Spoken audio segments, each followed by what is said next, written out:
d'aujourd'hui, en effet, sur les grandes tendances du digital vont se faire par moi-même et par Élise. Moi, je suis Frédéric Montrésor, la fondatrice du collectif Bleu Ébène qui existe depuis 2003, 18 ans maintenant. Nous avons la chance d'avoir Élise, qui est notre chargée de communication, qui va vous faire la présentation. Et moi, à la fin, je répondrai à toutes vos questions. Alors, n'hésitez pas, vous avez justement le commentaire pour poser vos questions. Bon, comme on n'est pas très nombreux, on verra si je peux en fur et à mesure répondre à vos questions. Mais voilà, en tout cas, si vous avez des questions, n'hésitez pas à les mettre dans les commentaires. Voilà, merci. Élise, c'est à toi. Alors, bonjour à tous. Merci d'avoir introduit. Pour présenter rapidement cette présentation, nous allons aborder les grandes tendances du marketing digital, à commencer par le référencement naturel. Je vais un peu rappeler de quoi il s'agit, quels sont les conseils pour l'optimiser et quelles sont les grandes tendances 2021. Ensuite, on verra les grandes tendances du marketing de contenu de la même manière. Ensuite, des nouvelles technologies. Et enfin, on abordera le marketing durable. Alors, pour commencer tout de suite avec le référencement naturel. Donc, pour rappel, le référencement naturel ou SEO ou Search Engine Optimization, c'est vraiment l'optimisation de votre site pour qu'il soit indexé sur les moteurs de recherche. Il faut savoir que sur les moteurs de recherche, il y a des pages de résultats qu'on appelle les SERP et on va chercher à ce que notre site remonte au plus haut des pages de résultats parce que si on a un site aussi beau soit-il et qu'il ne remonte pas dans les résultats de Google, de Bing ou de Yahoo, ce serait comme avoir un site en plein désert. Donc, on va vraiment essayer de remonter. Et pour faire cela, il y a tout un tas de critères qui viennent, qu'on doit prendre en compte et c'est ce qu'on va voir juste après. Ensuite, il y a le SEA, donc Search Engine Advertising, le référencement payant. Et là, ce seront toutes les annonces publicitaires, tout le contenu payant souvent, qui va permettre également de faire remonter la page en fonction d'un certain nombre de critères, cible, géolocalisation, marché. Et enfin, le SEO, donc le référencement naturel et le SEA, forment ensemble le SEM, donc Search Engine Marketing. Et il faut savoir que vraiment, c'est le SEM qu'il faut prendre en compte parce qu'il ne faut pas négliger le référencement naturel et utiliser seulement des contenus payants pour remonter sur les moteurs de recherche. Il faut vraiment travailler les deux aspects du référencement. Donc, tout de suite, on va avoir des conseils justement pour que votre site remonte sur les moteurs de recherche. Donc, en premier, ça passe par le choix de bons mots-clés. Alors, les mots-clés, donc c'est ce qu'on appelle aussi la recherche sémantique. Donc, on va rechercher des mots-clés pour les faire apparaître dans nos contenus écrits, dans le titre de nos pages, etc. Pour cela, il faut que vos mots-clés soient pertinents avec votre offre, avec votre activité, que les requêtes soient nombreuses, qu'il y ait une volumétrie vraiment des requêtes sur la période donnée, qu'il y ait une tendance sur ces mots-clés justement. Et il faut que vous fassiez attention à ce que vos prospects ont besoin. C'est-à-dire qu'il ne faut pas que vous utilisiez un jargon propre à votre domaine d'activité en pensant que vos prospects, que vos clients auront forcément une connaissance totale de votre sujet. Il faut vraiment se mettre à leur place, voire les faire tester par votre entourage pour vraiment utiliser des termes adaptés et compréhensibles pour tous. Donc justement, la méthode pour avoir de bons mots-clés, donc ce serait selon nous de les lister, vraiment de lister tous les mots-clés qui vous viennent en tête, de demander à vos proches, etc., justement de lister leurs mots-clés, ce qui leur vient en tête quand ils pensent à votre secteur d'activité. Et ensuite, vous pouvez les tester sur des plateformes comme Keyword Tool. Donc, ça va vous permettre de voir justement la volumétrie de ces mots-clés, s'ils sont populaires sur Google, sur YouTube, sur Bing, sur Amazon. Voilà, c'est vraiment un outil de test. Ensuite, il y a Google Keyword Planner. N'hésitez pas à noter ces plateformes. Elle peut vous permettre justement d'analyser aussi ces requêtes, de vous donner des prévisions de trafic, de la concurrence qu'il y a sur ces mots-clés, parce qu'on va éviter évidemment d'avoir des mots-clés où il y a vraiment trop de concurrence et où il sera presque impossible de remonter. Et enfin, il y a Uber Suggest qui est très facile d'utilisation et qui peut vous donner des idées justement de tous les mots-clés en rapport avec votre secteur d'activité si vraiment vous êtes à court d'idées. Donc voilà pour la première partie mots-clés. Ensuite, notre deuxième conseil, ce serait de penser au partage, au backlink. Alors, les partages, plus vous allez fournir un contenu pertinent, plus les partages auront tendance à se faire presque d'eux-mêmes. C'est-à-dire que si votre cible apprécie votre contenu, il y aura le bouche à oreille, ils auront tendance à en parler autour d'eux. Et ça, Google et les autres moteurs de recherche adorent les partages. Donc, il ne faut pas hésiter non plus à demander à votre audience de partager, de parler d'eux autour de vous s'ils ont aimé votre contenu. Vraiment, n'hésitez pas à susciter du partage. Et ensuite, il y a les backlinks, le maillage. Donc, ce sont tous les liens entrants, c'est-à-dire les liens d'un site web vers votre site. Donc, souvent, ça peut se faire à travers des blogs, des articles de blog, voilà, où des sites vont dire, vont vous citer dans leurs articles de blog.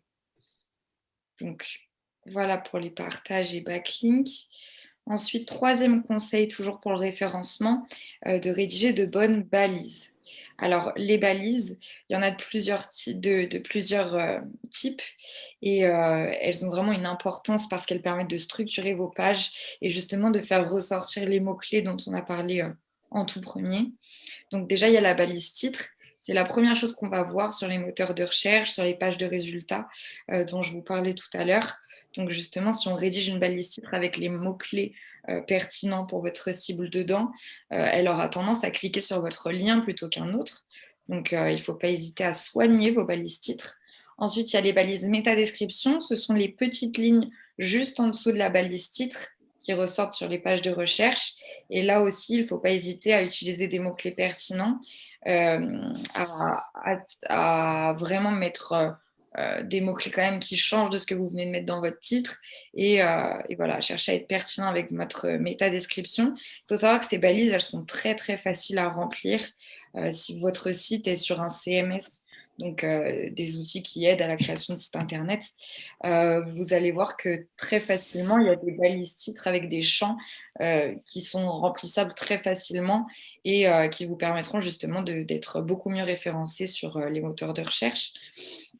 Et enfin, il y a les balises H1, H2, H3. Donc, je pense que ce sont les plus compliqués à comprendre. C'est pourquoi il y a un petit schéma juste à côté. En fait, ce sont celles qui vont permettre de structurer vos pages. Donc, toutes vos pages vont fonctionner de la même manière, un peu comme un article de blog, avec un grand titre principal qu'on appelle la balise H1 et des intertitres, les balises H2 et des sous-intertitres en balise H3. Donc, il y aura toujours une seule balise H1. Il pourrait y avoir, comme vous le voyez sur le côté, plusieurs balises H2, plusieurs balises H3. Et ça a vraiment une importance de donner les bons noms de balises à vos titres, etc., sur vos pages, parce que ça, vraiment, les moteurs de recherche le prennent vraiment en compte. Donc, il ne faut pas hésiter à... Voilà, ça ne prend pas beaucoup de temps et ça peut vraiment changer la donne. Et je vais ajouter quelque chose, Élise, par rapport à ces balises. En fait, pourquoi elles ont une telle importance? C'est parce que Google est aveugle. Et en fait, c'est comme si, grâce à ces balises-là, vous écriviez en braille. Donc, ça veut dire que Google arrive à comprendre que là, c'est un titre, là, c'est un sous-titre, que le reste du texte est en fait du texte, je dirais, commun. Et ça lui permet en fait de hiérarchiser en fait l'information.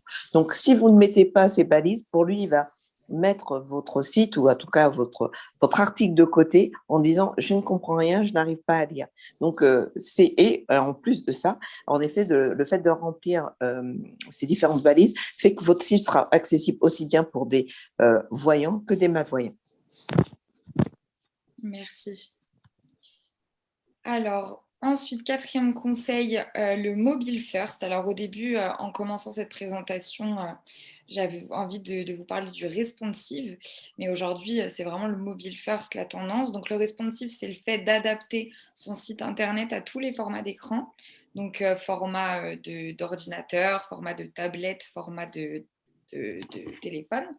Mais aujourd'hui, il faut savoir que les internautes sont tous adaptés, enfin, se sont tous mis vraiment à chercher en premier sur leur mobile. Ils naviguent quasiment tous sur le téléphone pour faire leurs achats, pour consulter n'importe quel site. Donc maintenant, on va penser à créer un site d'abord pour l'écran de téléphone avant de le penser pour l'écran d'ordinateur ou de tablette. Donc vraiment aujourd'hui, c'est plus une option de faire un site responsive et même au-delà de ça, pardon, on va vraiment essayer de faire un site adapté au téléphone mobile. C'est devenu une priorité. Ensuite, enfin, dernier conseil pour le référencement naturel, ça va être de réduire la vitesse de chargement. Donc, il faut savoir que la vitesse de chargement de vos pages, elle a vraiment une importance puisque aujourd'hui les internautes ont accès à de plus en plus d'informations, ils sont de plus en plus volatiles, ils ont énormément de contenu à leur disposition, donc ils vont avoir tendance à fuir dès qu'une page va excéder environ 3 secondes de chargement. Voilà, elles vont avoir tendance à retourner sur la SERP, sur la page de résultats des moteurs de recherche, et à choisir le lien suivant ou voilà, à changer de lien. Donc, essayez vraiment de réduire le poids de vos pages. Ça peut passer justement par compresser la taille de vos images, le poids de vos images, à limiter le ratio code-texte, à utiliser par exemple 30% d'images, 70% de texte, parce que les images, évidemment, c'est ce qui va peser le plus lourd. Donc voilà, on va vraiment essayer de limiter cette vitesse de chargement. Il y a une plateforme qui peut vraiment vous aider, c'est Google, donc Page Speed Insights. Cette plateforme, vraiment, je vous conseille d'y jeter un œil parce qu'en quelques minutes, vous avez juste à entrer l'URL de votre page. Elle va vous donner un score, donc justement sur la vitesse de chargement, que ce soit sur ordinateur ou sur mobile, et avec vraiment un code couleur, vert, orange, rouge, pour vous dire si vous êtes plus ou moins bien si votre vitesse de chargement est plus ou moins optimale, et avec tous les conseils en dessous du pourquoi, du comment vos pages sont trop lourdes, des conseils pour améliorer, donc n'hésitez pas à jeter un œil. Et enfin, pour le référencement naturel, les grandes tendances 2021 selon nous, ce serait justement le référencement local.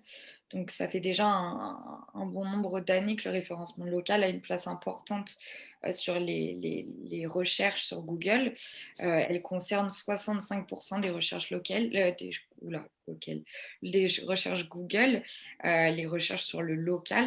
Mais ça s'est encore plus intensifié depuis la crise sanitaire, puisque de plus en plus de consommateurs ont souhaité soutenir les commerces de proximité.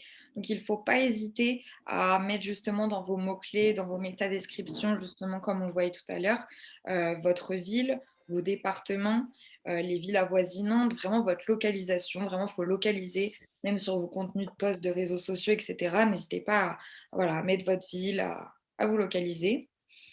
Ensuite, il y a l'expérience utilisateur. Alors, elle est de plus en plus considérée, que ce soit par Google ou les autres moteurs de recherche, puisque les internautes eux-mêmes sont de plus en plus habitués au digital, à voir des sites, et ils vont avoir tendance à rester sur des sites qui sont agréables d'utilisation, où l'information va se trouver très très rapidement.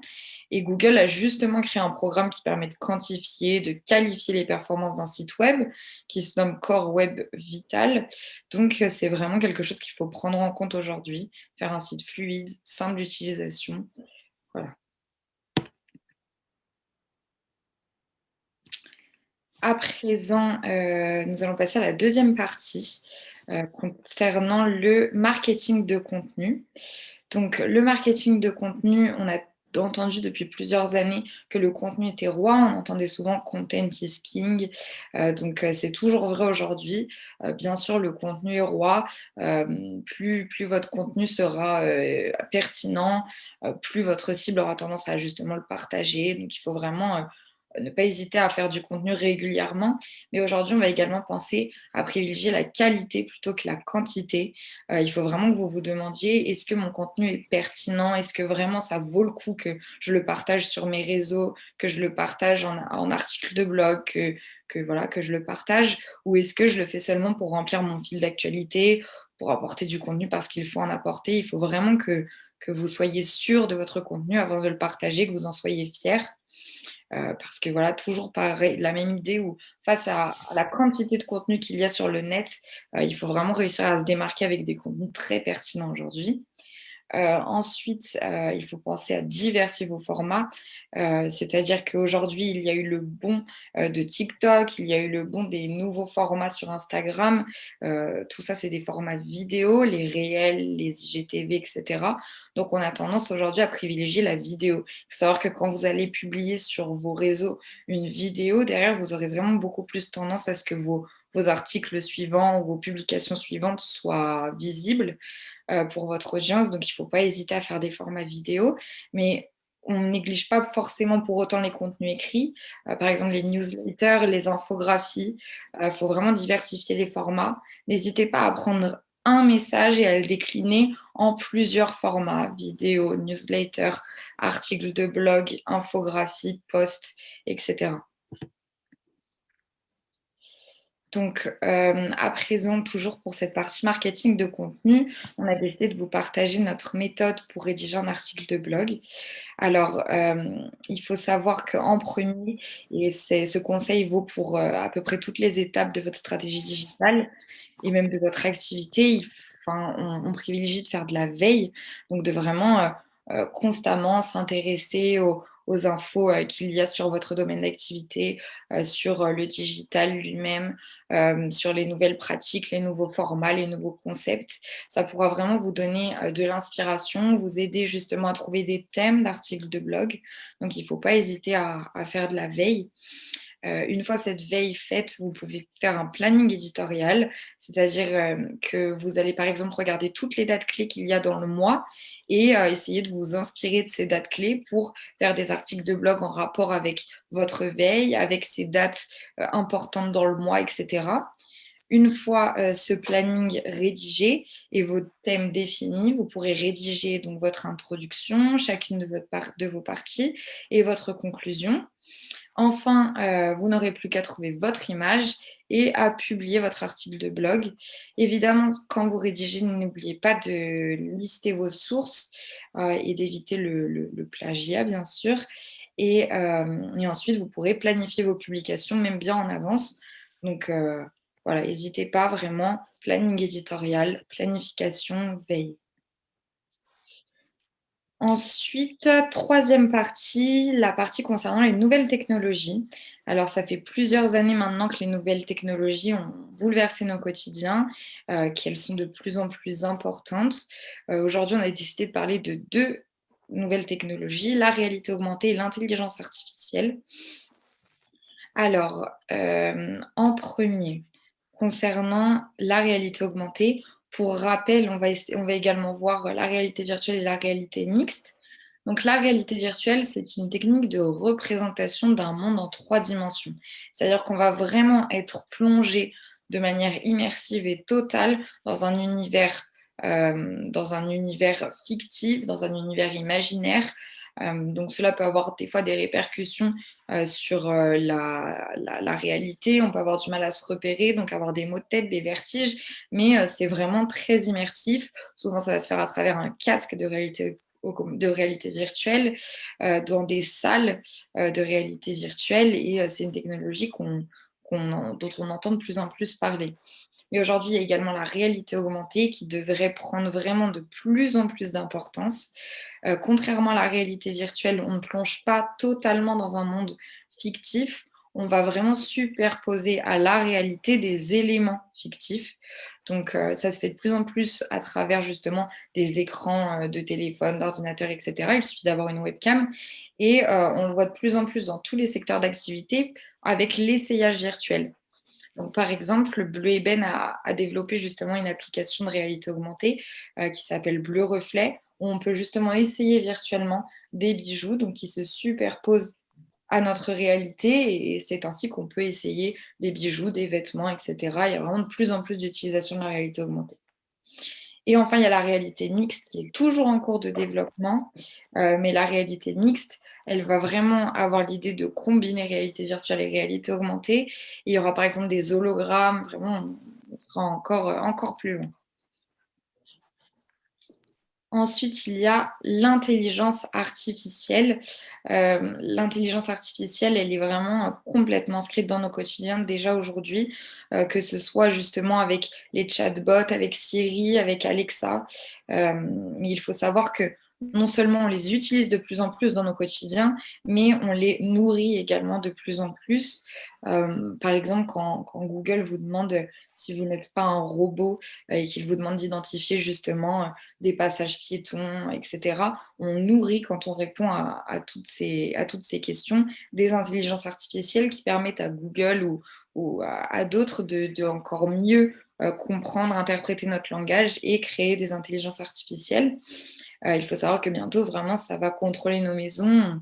On n'en est déjà pas loin, donc c'est également vraiment à surveiller en ce qui concerne les nouvelles technologies. Et enfin, en dernière partie, le marketing durable. Alors, le marketing durable, on en parle puisque les consommateurs sont de plus en plus soucieux de l'environnement. La RSE a pris énormément de place dans les entreprises et les entreprises ont compris que c'était de plus en plus important de communiquer autour de l'environnement, autour de leur empreinte écologique, des pratiques écologiques auxquelles elles ont recours, etc. Et donc aujourd'hui, on voulait vous partager un site qui permet justement de mesurer l'empreinte carbone qu'a votre site internet sur l'environnement ou qu'a votre présence digitale sur l'environnement.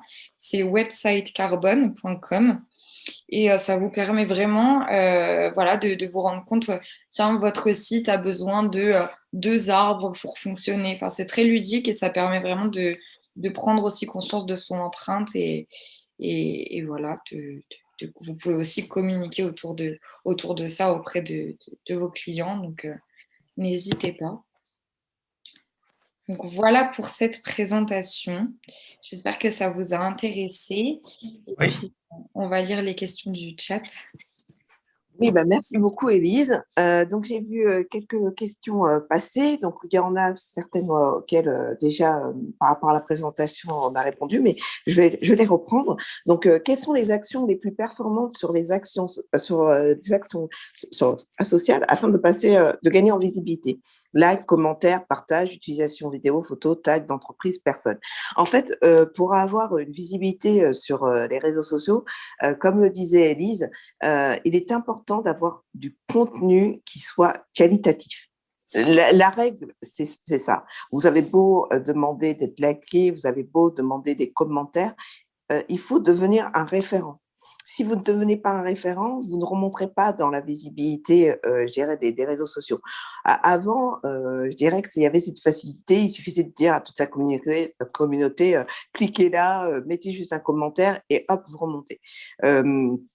Tous les réseaux sociaux sont devenus de plus en plus intelligents et comme on en parlait, grâce à l'intelligence artificielle, pour voir si un contenu est qualitatif ou pas. Si la personne met juste bien ou juste met un pouce, c'est pas suffisant. Il faut vraiment que ça soit un commentaire du type merci pour cette information, cela m'a aidé à ou j'ai appris quelque chose. Donc, les intelligences artificielles sont de plus en plus poussées et en même temps, ils arrivent même à donner des notes au contenu que vous mettez en ligne. Donc, pour remonter vraiment visibilité, c'est vraiment qualitatif. Voilà, le maître mot, c'est ça. Quelque chose, régularité aussi, puisque ça va Tout à fait. très vite. Par exemple, Instagram, c'est un algorithme qui est revu sans arrêt, qui change énormément et diversifié. En fait, il y a plusieurs leviers d'acquisition. Il faut vraiment être présent sur tous les formats qui sont mis au point par le réseau social, faire des stories, des lives, etc. Être régulier et humaniser son contenu. Ce sera aussi les conseils, si je peux me permettre. Oui, et c'est pour ça que c'est assez chronophage parce que quand on a déjà son métier et qu'en plus il faut avoir cette visibilité en permanence, ce travail régulier, parce qu'il faut au moins, je dirais, publier une fois par semaine sur l'un ou deux, voire trois des réseaux sociaux qu'on a choisis, vous comprenez que c'est pas évident quand on n'est pas. Donc, il faut vraiment. Alors, j'ai vu où il y avait une demande quel outil on peut utiliser. Donc, vous avez HubSpot qui est un très bon outil pour planifier, pour vous aider, pour faire de la veille. Ça peut vraiment être très bien. En tout cas, quand vous êtes seul, pour avoir un outil qui puisse vous aider à bien comprendre et faire des alertes en vous disant attention, ça fait un moment que vous n'avez pas publié. Voilà. J'ai vu d'autres questions. Alors, avons-nous une idée du pourcentage d'utilisation des outils menant à l'achat? Non, les outils, on n'a pas un pourcentage, mais on sait qu'en revanche, Instagram, au niveau des ventes en ligne, fait partie des premiers actuellement. Voilà, c'est vraiment au-dessus du panier. Mais on n'a pas le chiffre exact, mais en revanche, il remonte dans tous les… Donc, si vous voulez vraiment pousser à l'achat, c'est vraiment être sur ce réseau et activer une communauté qui va parler de vos produits ou services pour pouvoir justement aller sur votre site Internet, acheter ou acheter directement via Instagram. Et ça, en effet, ça fonctionne aussi bien sur ordinateur, mobile et boutique physique. Juste pour rebondir, Frédéric, Instagram, aujourd'hui, est-ce qu'il convient pour tout service, tout produit ou pas? Je dirais quasiment, parce qu'au départ, on pensait qu'Instagram, vu que c'est que des photos, la plupart du temps, en effet, hein, on se dit oui, ça peut être que si on a un produit. Et on voit ces 2 dernières années, il y a énormément, par exemple, de coachs qui sont sur Instagram. Or, des coachs n'ont pas des produits, hein, c'est leur propre identité qui vendent, et ça marche vraiment très bien. En fait, sur Instagram, dès lors qu'on est authentique, comme le disait Élise, qu'on est authentique, qu'on partage un contenu, qu'on partage un savoir-faire qui peut passer par des photos. Par exemple, certains comptes ont utilisé des mantras, d'autres donnaient un conseil par jour ou tous les 3 jours. Et ben, juste de partir sur cette donnée-là fait qu'on peut vendre aussi des services grâce à Instagram. Donc oui, ça peut convenir à tout le monde. Alors, si on ne rédige rien sur ce site, on ne sera pas visible. Et non, on ne peut pas faire du copier-coller. Oui, en effet. Alors, en fait, si un site, et c'est pour ça que souvent je le dis à nos clients, hein, si vous faites un site pour faire un site, c'est même pas la peine d'y aller. Un site doit vivre. Il doit avoir du contenu qui est remis au bout du jour, je dirais pratiquement, oui, au moins une fois par semaine, minimum, vraiment minimum du minimum une fois par mois. Mais si Google ne voit pas qu'il y a des nouveaux articles, une nouvelle actualité et autres, vous serez au fin fond de toute façon des oubliettes. Donc, tant qu'à faire, vous ne pouvez pas encore avoir de site. Faire du copier-coller, il y a quelques années, ça marchait, mais non, ça ne marche plus du tout. Et au contraire, ça va vous pénaliser. Google est capable de voir l'origine en fait du contenu et quand vous l'avez dupliqué. Et si c'est ça, vous avez carrément une mauvaise note et là, pour remonter, c'est très difficile. Donc, vaut mieux pas du tout faire du copier-coller. Alors, quels sont les réseaux sociaux les plus pertinents aujourd'hui? Alors, forcément, celui qui est le plus visible, on va dire, actuellement, c'est Insta et TikTok. Après, vous avez bien sûr, si vous êtes vraiment sur du B2B, il faut absolument être sur LinkedIn. Voilà, je dirais, après, Facebook reprend un petit peu du poil de la bête. Donc, après, en fonction de votre cible, c'est intéressant d'être, en tout cas, pour moi, sur ces trois-là, ça serait Insta, LinkedIn et Facebook. Alors, que pensez-vous des podcasts? Très bien, c'est vraiment dans l'air du temps, ça marche très très bien. Et si vous vous sentez plus à l'aise sur des podcasts, allez-y, ça marche très bien. Les contenus interactifs, c'est super, comme les jeux, comme les sondages, parce que vous faites participer votre communauté. Donc ça, c'est très bien, et surtout aussi dans les stories. Voilà. Il y a énormément d'outils dans les stories, justement sur Instagram, qui aident pour les sondages, pour faire justement participer l'audience. Donc, il ne faut pas hésiter. C'est que du plus, c'est là où il y a les meilleurs résultats. Donc, voilà, je pense avoir répondu à toutes les questions. Si vous avez d'autres questions à poser, n'hésitez pas. Je me permets juste de poser une petite question, de revenir sur les podcasts. Qu'est-ce que tu peux nous donner plus de conseils sur les podcasts? Parce qu'en effet, je me rends compte qu'il y a de plus en plus de personnes qui utilisent en effet ce format. C'est vrai que c'est un format finalement qu'on peut utiliser et pour les consommateurs, pour les auditeurs, c'est quand même assez simple parce qu'en effet, qu'on soit dans le métro, sous la douche ou quoi qu'est-ce, on peut malgré tout écouter en tout cas, un podcast. Est-ce qu'il y a des plateformes spécifiques? Est-ce qu'il y a, de quelle façon faut les construire, et cetera? Est-ce que tu peux nous en dire un peu plus là-dessus? Alors, en fait, il y a une plateforme, encore Google, qui a sorti sa plateforme où on peut enregistrer très facilement les podcasts. Alors, il y en a de deux sortes.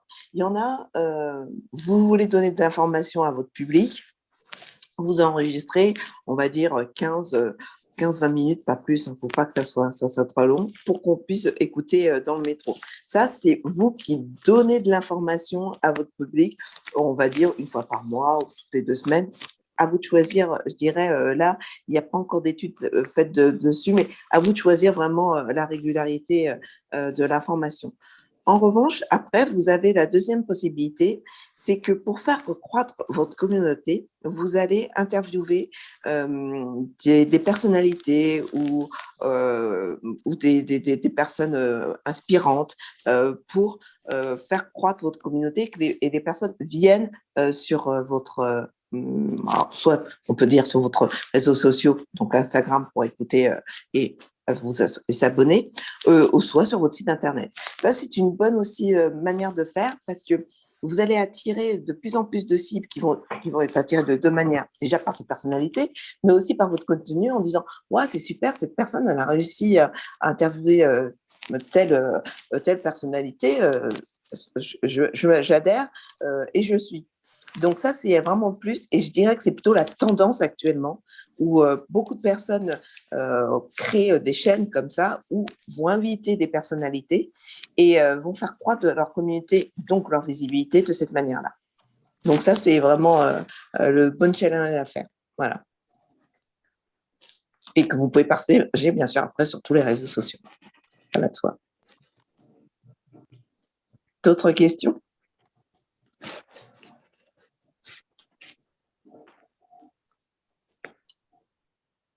Oui, c'est hyper chronophage, oui, je sais bien. Alors, hyper chronophage, c'est pour ça qu'on parlait de planning. En fait, si vous vous dites, allez, chaque semaine, je prends, et ça sera encore un conseil qu'on peut vous donner, chaque semaine, vous prenez 4 heures et vous faites tout ce qui a besoin sur vos réseaux sociaux. Je m'explique.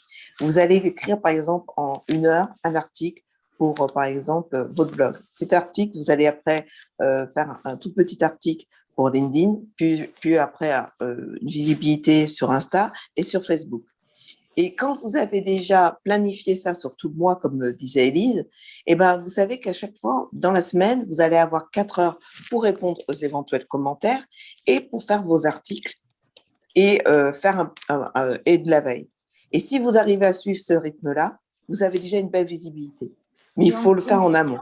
Et encore une fois, un seul message peut être traité sous plein d'angles différents. C'est ça. Donc, ça peut aussi réduire le travail. Le temps de travail. Ouais. Alors, j'avais vu.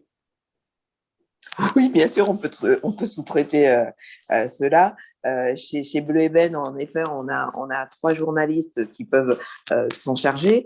Alors, je dis journalistes parce que comme on a parlé aussi de contenu, et le contenu est important. Donc, à l'origine, ils sont toujours journalistes, ils sont revenus plus rédacteurs journalistes, mais eux vont aller faire la veille, écrire les articles, et en fonction des réseaux sociaux, vont réécrire plus ou moins, je dirais, l'article pour aller sur le lien de l'article et ça fait de la belle visibilité.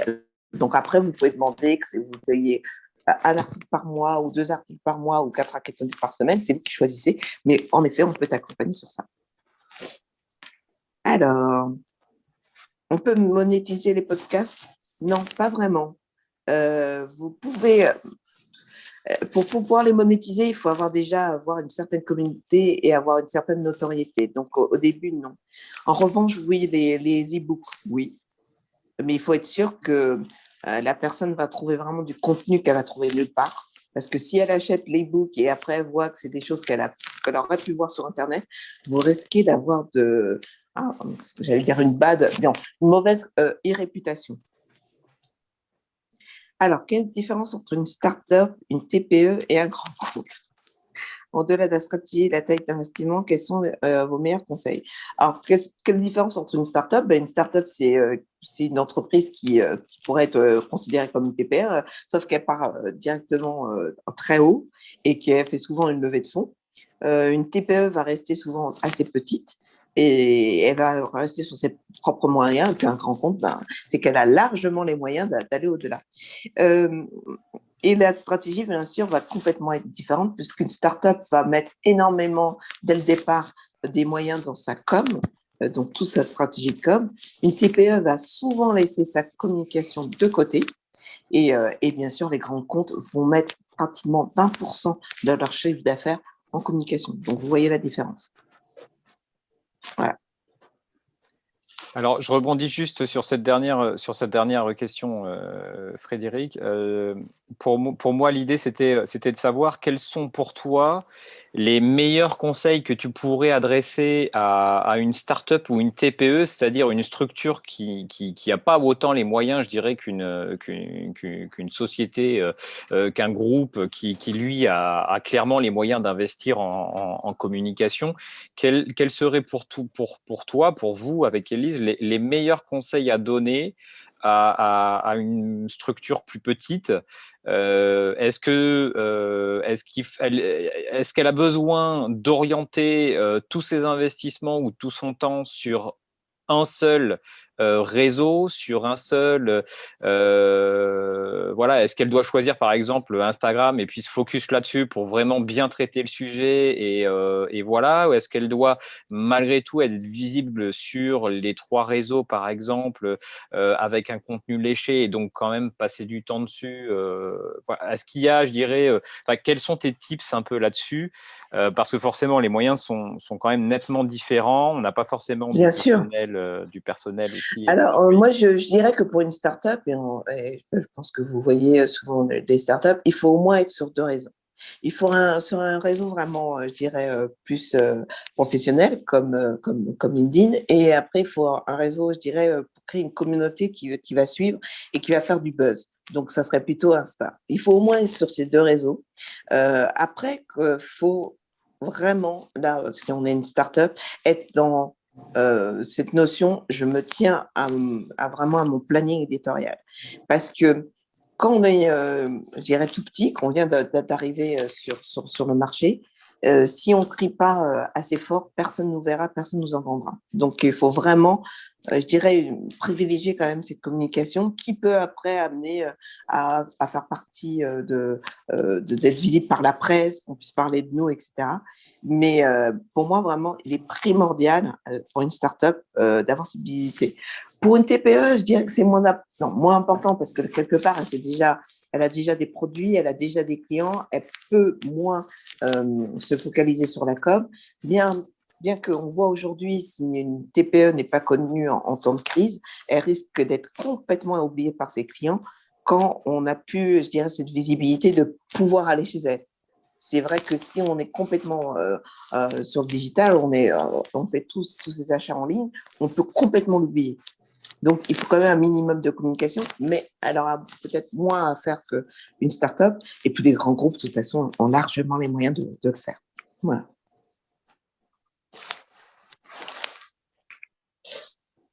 Alors, la micro-influence. Moi, je trouve que c'est mieux, j'allais dire, le must. Si on arrive vraiment à trouver des personnes qui peuvent parler de nous, c'est le mieux. C'est le réalisme. Alors, c'est vrai qu'on n'a pas trop parlé des influenceurs, mais c'est ce qu'il y a de mieux. C'est vraiment ce qu'il y a de mieux. Alors, il faut savoir qu'il y a des influenceurs qui vont parler de vous sans demander, sans qu'il y ait un côté monétaire, mais de plus en plus, comme ils connaissent leur force de persuasion par rapport au public, de plus en plus vont demander d'être rémunérés par rapport à ça.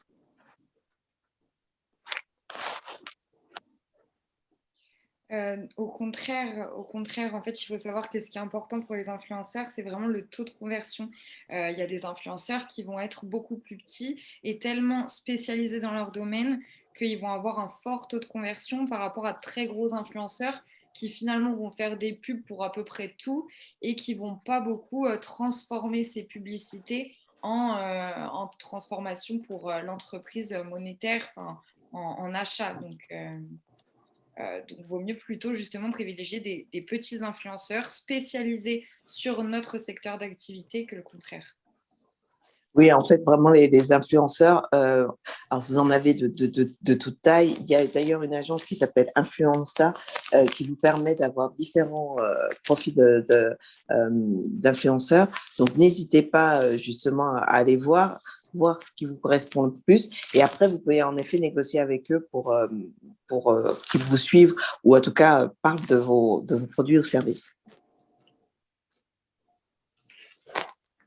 Alors, est-ce que j'ai d'autres questions? Plus de questions? Bon, ben, j'espère en tout cas que cette présentation et en tout cas tous les conseils qu'on a pu vous donner ont pu vous aider. Et puis, bon, de toute façon, c'est toujours pareil, il faut tester. Je pense que vraiment, il faut tester et surtout, il faut être authentique. Le web, plus que jamais, a montré que plus vous êtes authentique, plus vous allez avoir de personnes qui vous suivent. Voilà. Un grand merci.